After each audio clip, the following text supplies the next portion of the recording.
Donald Trump is losing it as he just faced a massive protest in Washington, D.C. he did not expect from his own former supporters. So MeidasTouch just exposed one of the biggest corporate betrayals in modern politics. Trump's complete reversal on glyphosate after promising to ban this carcinogen.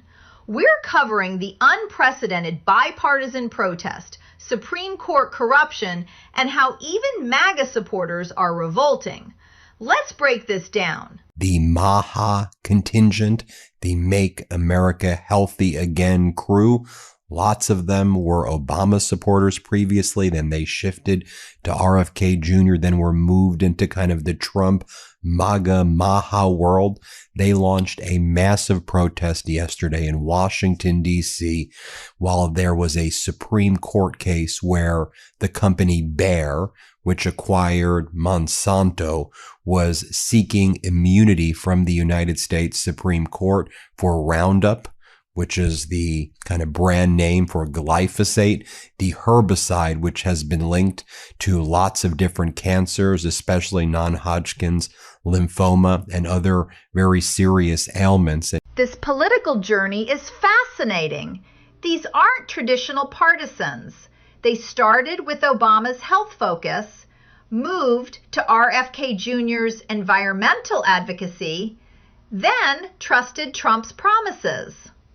The timing with the Supreme Court case shows coordinated corporate capture across all three branches of government. You may recall that RFK Jr. and Donald Trump during the campaign ran on a platform that they were going to ban glyphosate, which they said was one of the most dangerous carcinogens out there, causing so many deaths. RFK Jr. made this a major part of his phony career, saying that he was going to stand up against these companies that were poisoning people. These weren't vague campaign promises. RFK Jr. specifically called glyphosate a leading cause of America's chronic disease epidemic. He detailed how it's sprayed on wheat as a desiccant, going straight into our bodies. The betrayal cuts deeper because he demonstrated real expertise. And then you'll recall back in February, Donald Trump signed an executive order using the Defense Production Act to try to give Roundup, to give Bayer all of this immunity for claims based on the use of glyphosate, and actually to prioritize the use for glyphosate. So that pissed off all of the MAHA moms and all of the MAHA people. They're like, we thought we were all against these herbicides and pesticides and all of these things that are causing cancer. And Trump, you lied to us. Using the Defense Production Act to protect Monsanto is corporate fascism. That law was designed for wartime manufacturing, not shielding foreign corporations from cancer lawsuits.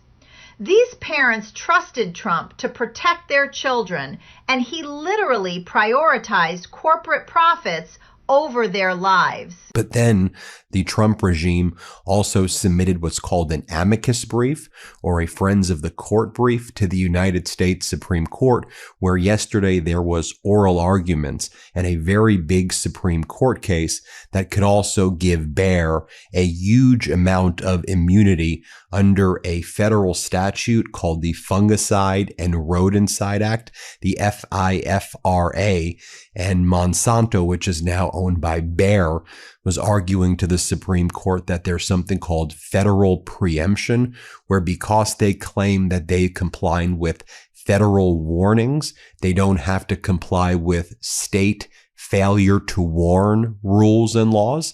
And so when they failed to warn that their product, Roundup, that's glyphosate, was causing all of this cancer, they're saying, well, it's fine. The federal government said that we're cool and we can do it. So you can't sue us under state law. So all of these lawsuits against Bayer, formerly Monsanto, when Monsanto was acquired by Bayer, could be dismissed if the Supreme Court rules that there is federal preemption blocking all of these state law claims. I just wanted to give you that background to explain what the protest was all about. Federal preemption essentially means if you get cancer from Roundup, you have zero legal recourse.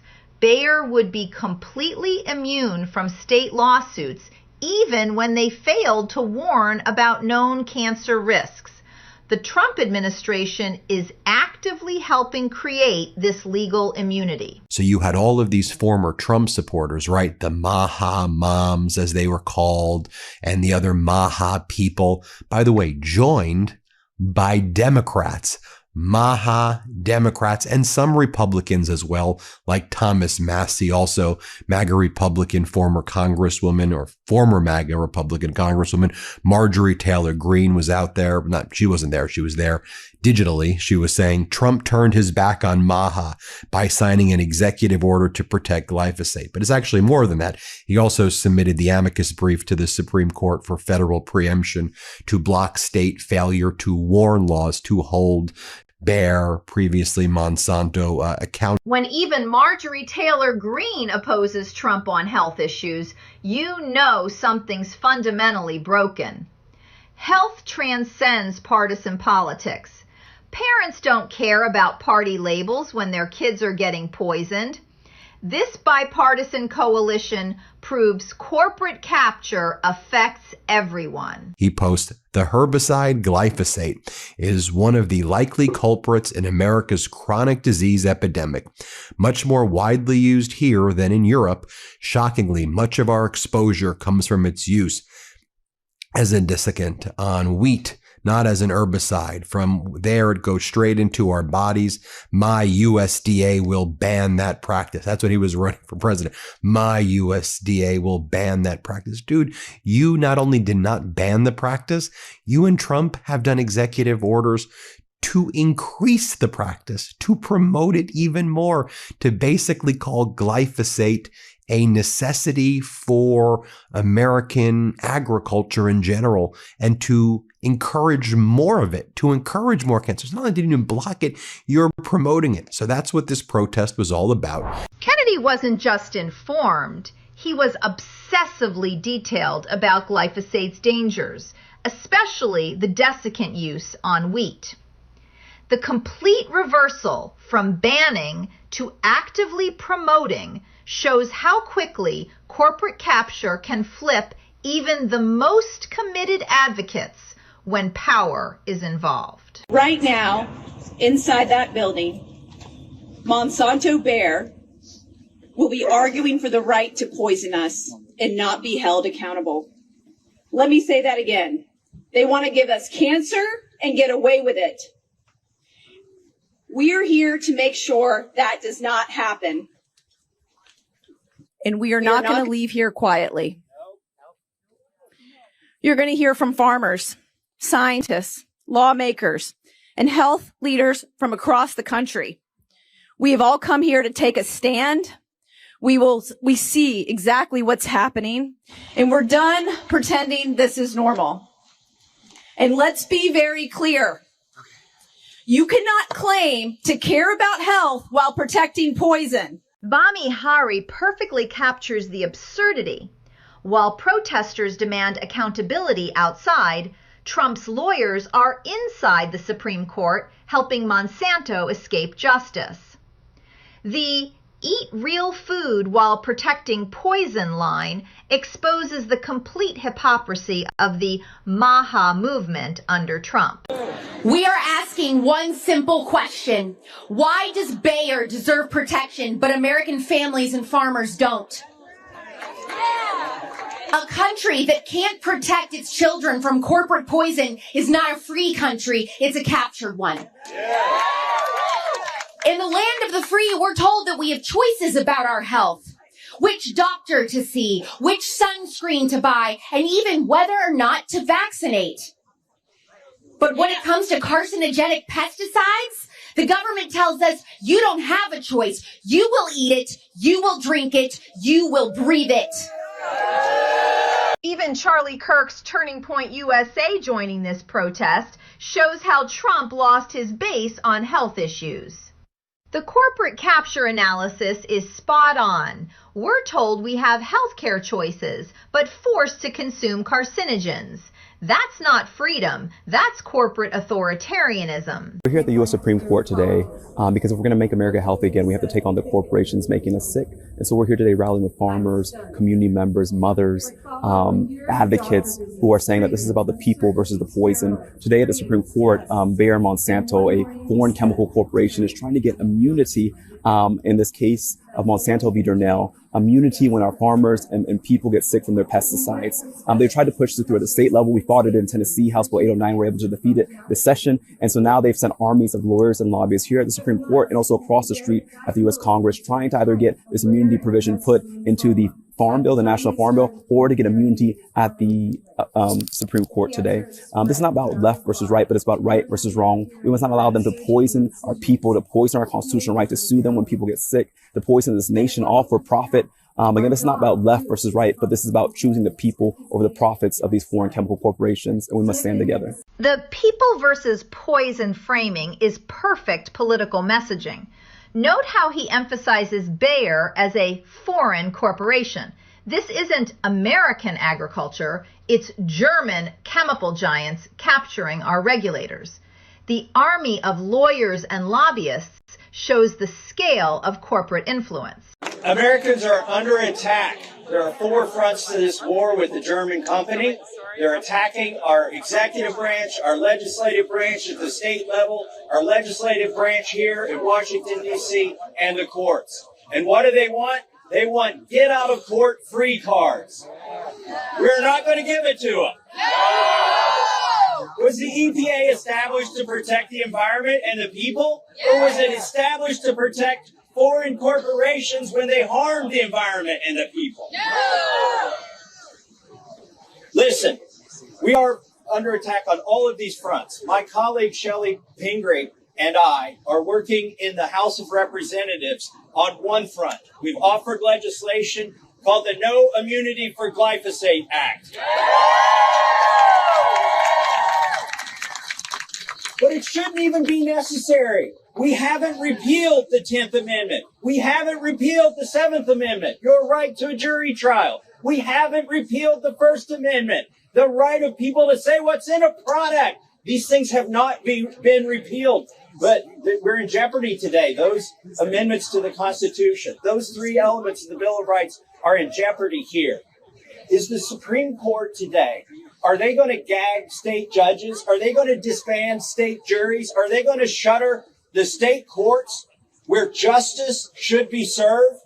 And if they do, are they proposing to hear these cases on their own? No, they're proposing that nobody gets any justice. This is regulatory capture. It is corrupt. Massey's analysis is brilliant. Attacking executive, legislative, and judicial branches simultaneously is textbook corporate capture. When a libertarian like Massey says constitutional amendments are in jeopardy, that should terrify everyone. This transcends normal regulatory disputes. The White House Chief of Staff worked for a lobbying firm that accepted money from Monsanto Bayer, and that is wrong. That is why we have an executive order that we are fighting. The federal government, and especially the executive branch, do not have this power to issue these get-out-of-court-free cards, and we're going to fight it. Thank you, and God bless. The direct financial corruption is staggering. Trump's chief of staff literally worked for Monsanto's lobbying firm. Remember Trump promised to drain the swamp? Instead, he filled it with corporate lobbyists who now write policy for their former clients. Let me start with a simple question. Do you believe that glyphosate is safe? My opinion is not important. What is opinion is the opinion of the scientists. This is an issue that has come down between emotion. Well, the World Health Organization, for example, so I point to the says EPA, it's a probable carcinogen. You do believe it is safe, right? I do believe it's safe. I'm just going to say for the record, Mr. Chairman, there are people in this audience here, some of them who have been victims of glyphosate, people who have advocated on behalf of people who have been victimized by glyphosate, well, people who have gotten cancer. Do you have any idea about how much money Crop Life America, the pesticide industry lobbyists, donate to members of Congress on a yearly basis? I don't. I mean, do you take money from them? I earn support from people based on what I believe in agriculture. Yeah. Well, I mean, you've taken $32,500 from them since 2019. I don't know how much other members of the committee and other members of Congress have gotten. But the bottom line, to come up here and to say this is much ado about nothing, that this is not liability protection, it is insulting, quite frankly, because, anybody who reads this knows what's going on here. McGovern brilliantly exposes the corruption. This congressman took $32,000 from pesticide lobbyists, then claims glyphosate is safe despite WHO labeling it a probable carcinogen. The financial incentives completely explain the policy positions. Follow the money. We shouldn't be talking about glyphosate. We should be talking about Roundup. And if you read all of these documents that we've gotten from Monsanto and see all the sneaky stuff that they do, one of the most fearful things for them is that somebody is going to do testing on Roundup. Because even in their most private emails to each other, they're talking about nobody's ever tested this, and we know that the formulation is much, much more toxic than the glyphosate. Because the formulation has all these surfactants in it and adjuvants in it that are intended to allow the glyphosate to slip through the bark of the plant and through the coating of the plant. And they allow also those same chemicals also enable that molecule to penetrate the blood-brain barrier and get into the human system, and they're toxic themselves. We need poison so that we can make food, which is so crazy, especially when you consider the fact that all these other countries don't use glyphosate and feed their populations. Kennedy's detailed knowledge about surfactants and blood-brain barrier penetration shows he genuinely understood the science. The Monsanto emails revealing no safety testing on the actual Roundup formulation should terrify everyone. Other countries feed their populations without this poison. I had RFK Jr. in here to discuss it, and he was very crestfallen when he was explaining that there was an executive order passed and that, he was working very hard to try to eliminate glyphosate. And something that he discussed in previous meetings that he and I had, that was one of his primary concerns. Glyphosate is toxic. It's terrible. It's just completely awful for your body, yet the use of it is ubiquitous in agriculture, industrial agriculture. And he was trying very hard to try to eliminate it. And then the government passes this executive order because in their estimation, pressure. Notice Kennedy told Rogan he was crestfallen about the executive order, implying he opposed it. But congressional testimony shows he actively supported protecting Monsanto. His private opposition and public support reveal the complete capture of supposedly independent voices. You guys helped create this problem over the past 30 years. And you just told the big corporation that they don't even have liability for it anymore. He is dealing with a national security vulnerability where the Chinese could shut off our food supply in a single day. So that's a good situation. Mr. Chair, I'm going to yield my time, but I'm just going to say this. You have now been changing your testimony over time about this. I have not changed my testimony. You said earlier you were displeased with this. You tried to talk the president out of it. I did. And now you're just fully supportive of a huge corporation having no liability. Thank you. I sued that corporation, got $11 billion from them, and it put them on the edge of bankruptcy. Right. And now you're just folding right in front of them. Thank you. Hassan perfectly catches Kennedy's contradictions. He went from suing Monsanto for $11 billion to folding right in front of them. The phrase folding captures it perfectly. When corporate pressure meets political power, even former crusaders become corporate defenders. This story reveals complete corporate capture across party lines. Trump betrayed his base, Kennedy abandoned his principles, and Congress takes chemical industry money. But the bipartisan protest gives hope. When Americans unite against corporate poison, real change becomes possible.